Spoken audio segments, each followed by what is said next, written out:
ఈరోజు మిమ్మల్ని అధ్యక్ష అని పిలవడానికి అవకాశం ఇచ్చినటువంటి ఆదోని ప్రజలకు ధన్యవాదాలు తెలుపుతా ఉన్నాను. ఇదే సందర్భంలో ఇది మంచి చర్చ అధ్యక్ష. కేంద్ర ప్రభుత్వం రాష్ట్రానికి గత 5 సంవత్సరాలుగా ఎంతో పెద్ద నిధులు ఇచ్చినప్పటికీ కూడా అవి పక్కదావ పట్టించడం అన్నది చాలా దారుణమైన విషయం అధ్యక్ష. కేంద్ర ప్రభుత్వం రాష్ట్రంలో సుమారుగా 142 పథకాలను అమలు చేస్తాం. వీళ్ళు జగన్మోహన్ రెడ్డి గారి ప్రభుత్వంలో మనం చూసాం, నవరత్నాల పేరు మీద 9 రత్నాలు పథకాలు ఇస్తే రాష్ట్రమంతా బాగుపడుతుందని ప్రజలు నమ్మించినారు. నవరత్నాల్లో కూడా మీరు చూస్తే అధ్యక్ష, మొట్టమొదటిది గృహ పథకం అయితే దానికి 100% నిధులు ఇచ్చేది కేంద్ర ప్రభుత్వమే. అదేవిధంగా ఆరోగ్యశ్రీ అయినా సరే లేదా ఇంకోటి అయినా సరే అన్ని పథకాలకు కేంద్ర ప్రభుత్వమే డబ్బులు ఇస్తున్నా అవన్నీ మావే అని చెప్పుకొని ప్రచారం చేసుకుంది జగన్మోహన్ రెడ్డి గారి ప్రభుత్వం.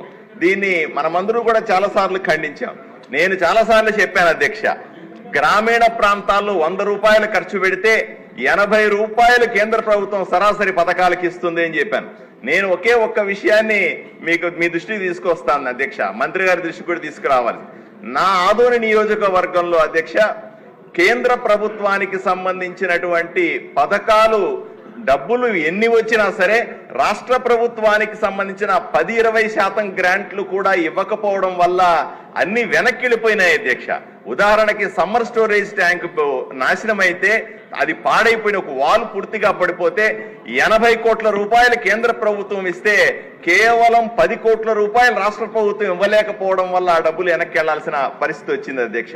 అంతేందుకు ఇంటింటి కొళాయి పేరుతో జల జీవన్ మిషన్ కింద 100కు 100% నిధులు కేంద్ర ప్రభుత్వం ఇస్తే ఈ రోజు కూడా 50% మించకుండా 50% కూడా ఇళ్లకు ఇంటింటి కొళాయి ఇవ్వకపోవడం ఎంతో దారుణమో ఆలోచన చేయండి. అదేవిధంగా డ్రైనేజ్ అయినా సరే, రోడ్లు వెడల్పు చేసే కార్యక్రమం అయినా సరే, కనీసం యువత ఆడుకోవడానికి ఇండోర్ స్టేడియంకి సంబంధించిన పెద్ద ఎత్తున నిధులు కేంద్ర ప్రభుత్వం ఆదోని నియోజకవర్గానికి పంపిస్తే దాన్ని కూడా సద్వినియోగం చేసుకోకుండా వెనక్కు పంపించేసి లేదా పక్కదావ పట్టించిన ఘనత జగన్మోహన్ రెడ్డి గారి ప్రభుత్వం.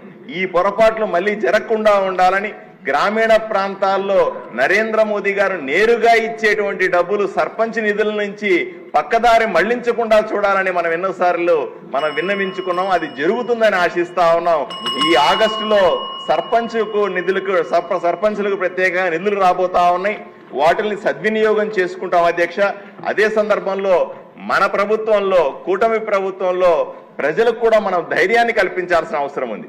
కేంద్ర ప్రభుత్వం నుంచి వచ్చే నిధులను పక్కదావ పట్టించాం, ఎట్టి పరిస్థితిలో దుర్వినియోగం చేయం, వాటిని ప్రజలకు సక్రమంగా వినియోగిస్తామనే విషయాన్ని మీ ద్వారా ప్రజలకు కూడా హామీ ఇస్తున్నాను అధ్యక్ష.